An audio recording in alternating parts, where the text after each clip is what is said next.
આવી રીતે અજમલ રાજા શિવજીના સાનિધ્યની અંદર તપ કરવા માટે બેસી ગયા છે અને આ બાજુ ઇન્દ્ર રાજાનું ઇન્દ્રસન ડોલવા લાગ્યું છે. ઇન્દ્ર રાજા તેમના ઇન્દ્રસન ઉપર બેસી શકતા નથી અને ઇન્દ્ર રાજા કૃષ્ણને વધારે છે.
ઇન્દ્ર રાજા તેમના ઇન્દ્રસન ઉપરથી ઊભા થઈ અને તપાસ કરવા માટે સારા જાય છે. તપાસ કરતા ઇન્દ્ર રાજાને એક જૂનું શિવ પુરાણ મંદિર જોવા મળે છે અને એ મંદિરની અંદર તપસ્વી તપ કરતો હોય એવું ઇન્દ્ર રાજાને લાગે છે. ઇન્દ્ર રાજા તપસ્વી પાસે પધારે છે.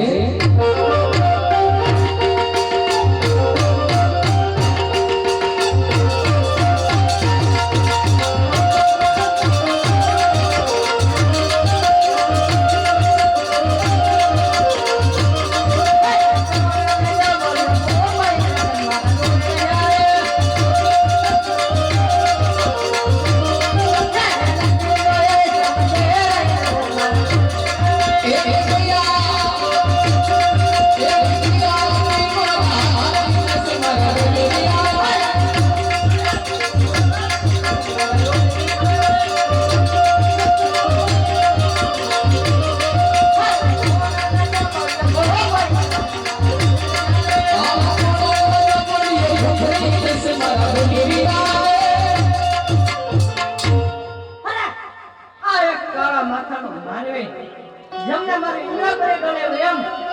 આનંદ અરે નહીં જો એક આની સેવા કાળા માતાના માલિકને મારેશ મારી આખી ઇન્દ્રપુરી ભળે છે માટે મારથી મોટા પણ બ્રહ્મદેવ તેમણે મને કીધું જ્યારે સંકટ પડે ત્યારે યાદ કરજો માટે આ સંકટનો સમય છે તો ભાઈ બ્રહ્માને યાદ કરો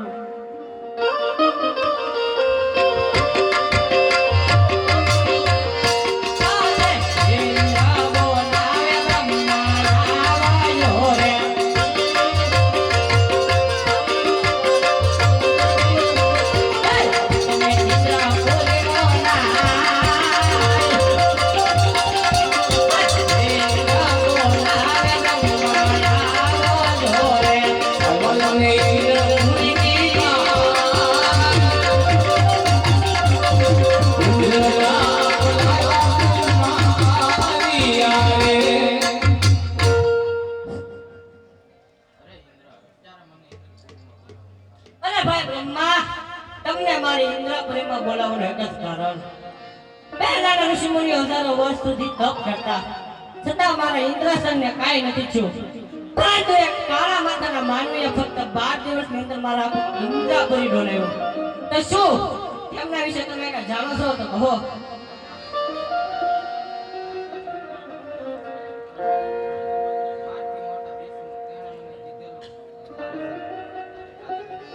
ભાઈ વિષ્ણુને યાદ કરો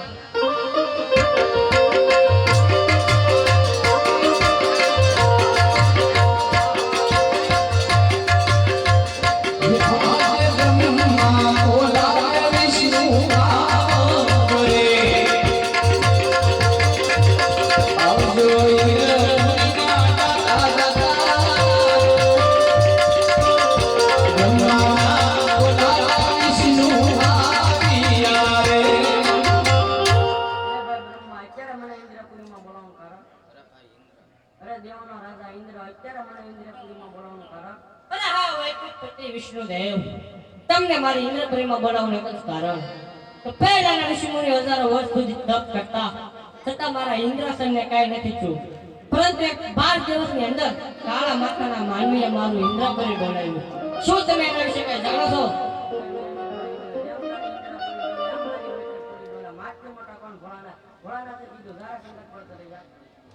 મહાદેવને યાદ કરો